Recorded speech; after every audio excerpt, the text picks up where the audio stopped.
Hello guys, nagugutom kami dalawa na isang so maniluro kami ng sisig, pero gamit itong century tuna. Yan namin ng sisig, sili, sibuyas at century tuna.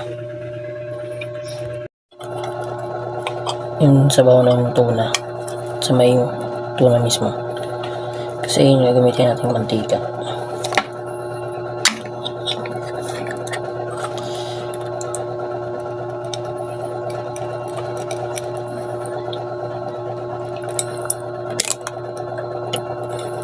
After nga nun, mag-iwan na tayo ng sibuyas.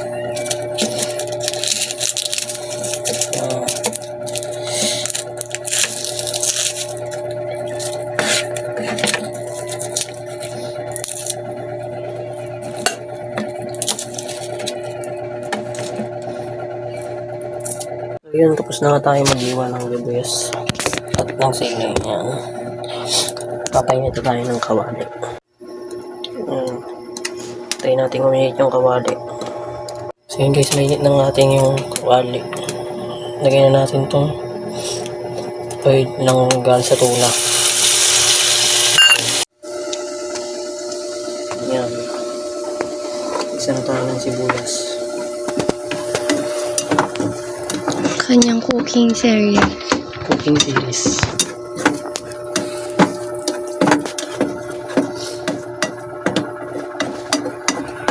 Bigyan mo ng itlog. Amen. Okay. After ito.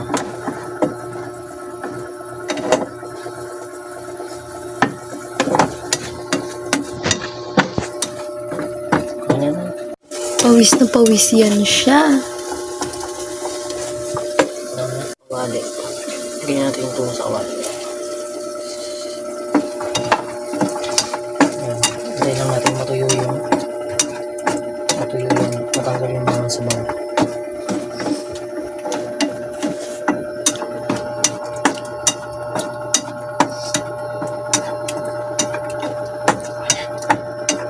After yan ay nalagay natin yung sili. Ayan. Tuyo na siya.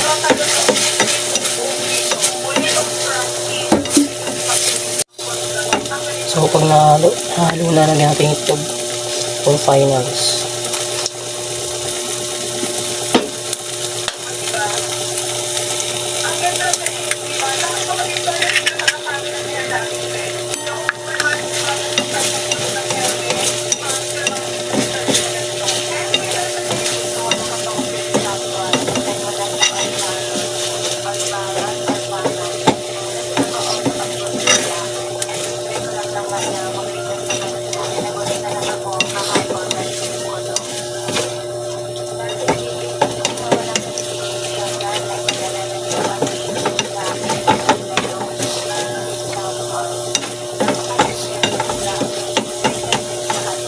Ganyan na siya guys.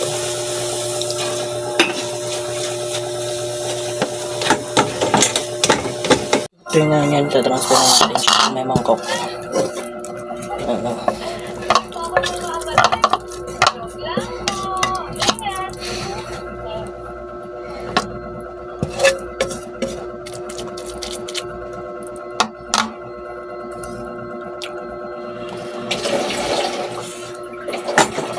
So yun guys, luto na yung ano natin.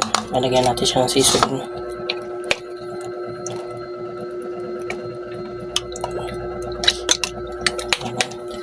Tsaka toyo. Tuyo? Toyo. Konti lang. Ayan. Lagyan natin ng sibuyas. Ayan. Saluin na natin.